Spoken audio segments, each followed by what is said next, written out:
కొన్ని సంవత్సరాలలో రాజధానిలో వేప చెట్లు కనిపించకుండా పోతాయన్న హెచ్చరికలు వెలువడుతున్నాయి.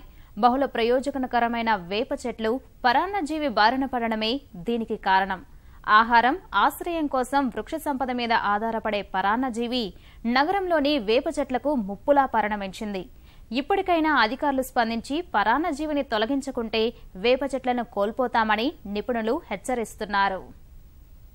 విస్తరిస్తున్న భవనాలు, వెడల్పవుతున్న రోడ్లు, రవాణా అవస్థలను తప్పించే ప్రయత్నాలన్నీ పచ్చదనాన్ని కనుమరుగు చేస్తున్నాయి. ఇప్పటికే నగరంలో పెద్ద పెద్ద వృక్షాలు కనుమరుగైపోయాయి. ఇక మిగిలిన కొద్ది గొప్ప పచ్చదనానికి ముప్పు వాటిల్లుతున్నా పట్టించుకునేవారే కరవయ్యారు. ఉద్యానవనాల్లో, ప్రభుత్వ కార్యాలయాల్లో, కళాశాలల్లో ఇలా ఎక్కడి వేప చెట్టును చూసినా చెట్టు కాండంపై వికృత ఆకారాల్లో అదనపు పెరుగుదలలు కనిపిస్తుంటాయి. వాకింగ్ చేసే సమయంలో చూసిన ఒకరిద్దరూ ఎందుకిలా అని ఒకరికొకరు చర్చించుకున్నా దానిపై అవగాహన లేక ఎలా స్పందించాలో తెలియక చూస్తూ ఊరుకుండిపోతుంటారు. అసలు వాటిని పట్టించుకునే తీరిక లేనివారే అధిక శాతం. దీంతో లొరాంథస్ గా పిలిచే ఈ వృక్ష పరాన్నజీవి వేప ఉనికినే ప్రశ్నార్థకంగా మార్చే స్థాయికి చేరింది. ఇప్పటికైనా వీటి నివారణపై దృష్టి పెట్టాలంటున్నారు దీనిపై అధ్యయనం చేస్తున్న నిజాం కళాశాల ఆచార్యులు. ఇది జనరల్గా పాక్షిక కాండ పరాన్నజీవి. ఇది చెట్లపైన ఎక్కువగా మన హైదరాబాద్లో వేప చెట్ల మీద పెరుగుతుంది. వేప చెట్ల మీదనే ఎందుకు పెరుగుతుంది అంటే వేప చెట్ల యొక్క కాండం గరుకుగా ఉండడం వల్ల దానికి అనుకూలంగా ఉంటుంది.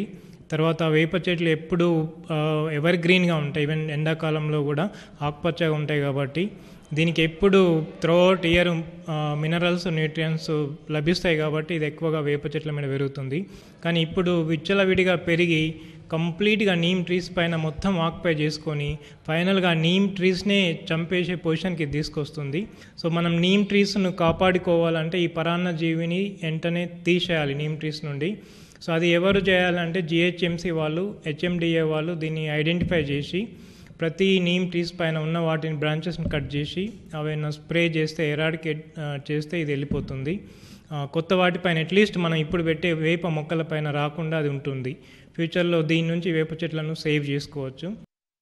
పరాన్నజీవుల రాణిగా పిలిచే ఈ వృక్షభక్షి పెద్ద పెద్ద వేప వృక్షాలకే గొడ్డలిపెట్టుగా మారింది. మామిడి, సపోటా వంటి పండ్ల తోటల్లోనూ ఇది నష్టం చేస్తోంది. వీటి కాయలను తిన్న పక్షులు వేసే రెట్ట ద్వారా ఇవి చెట్లపైకి చేరతాయి. కనుక వీటి నివారణ అంత సులువేం కాదు. అందుకే పూతకు రాకముందే పరాన్నజీవిని తొలగించెయ్యాలి. స్థానికంగా బదనికగా పిలిచే ఈ వృక్షభక్షి మనకే కాదు, ఆఫ్రికా, దక్షిణాసియా ఖండాల్లోనూ తన ప్రతాపం చూపిస్తోంది. పెరటిలో పెరిగే దానిమ్మ, సీతాఫలం, జామలాంటి పండ్ల మొక్కలను వదలని ఈ పరాన్నజీవి దాదాపు 150 రకాల వృక్షాలపై పెరుగుతోంది. నగరంలో ఎక్కడి వేప చెట్టును చూసినా కనిపించే ఈ పరాన్నజీవిని ఆదిలోనే గుర్తించి నిర్మూలించకపోతే పచ్చదనం, పర్యావరణంపై తీవ్ర ప్రతికూల ప్రభావం చూపుతుందని పరిశోధకులు హెచ్చరిస్తున్నారు. ఈ పరాన్నజీవి మొక్కలోనూ ఔషధ గుణాలున్నట్లు నిపుణులు చెబుతున్నారు. వేపపై నుంచి తొలగించిన ఈ పరాన్నజీవిపై ఔషధ నిపుణులు మరిన్ని పరిశోధనలు సాగించవచ్చంటున్నారు.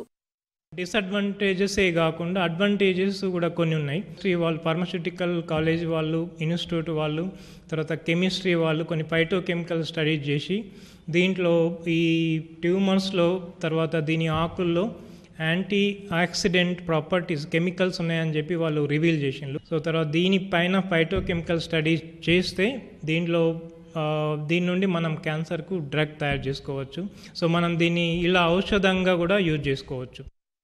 ఈ పరాన్నజీవిని చూసి చూడనట్టు వదిలేస్తే మహావృక్షాలు ఎండిపోవటమే కాక హరితహారంలో నాటుతున్న చెట్ల భవిష్యత్తు ప్రశ్నార్థకమవుతుంది. రాబోయే 10 ఏళ్ల కాలంలోనే భాగ్యనగరంలోని వృక్ష సంపదనంతటినీ ఈ లొరాంథస్ వ్యాపించి సర్వనాశనం చేస్తుందన్న ఆందోళనలు వ్యక్తమవుతున్నాయి. దీని దృష్ట్యా జీహెచ్ఎంసీ, హెచ్ఎండిఏ పట్టణ, అటవీ విభాగాల అధికారులు పరాన్నజీవి ఆక్రమించిన వేప చెట్లను గుర్తించి వాటిపై ఉన్న వృక్షభక్షి మొక్కలను తొలగించే చర్యలు తీసుకోవాలని వృక్షశాస్త్ర నిపుణులు సూచిస్తున్నారు.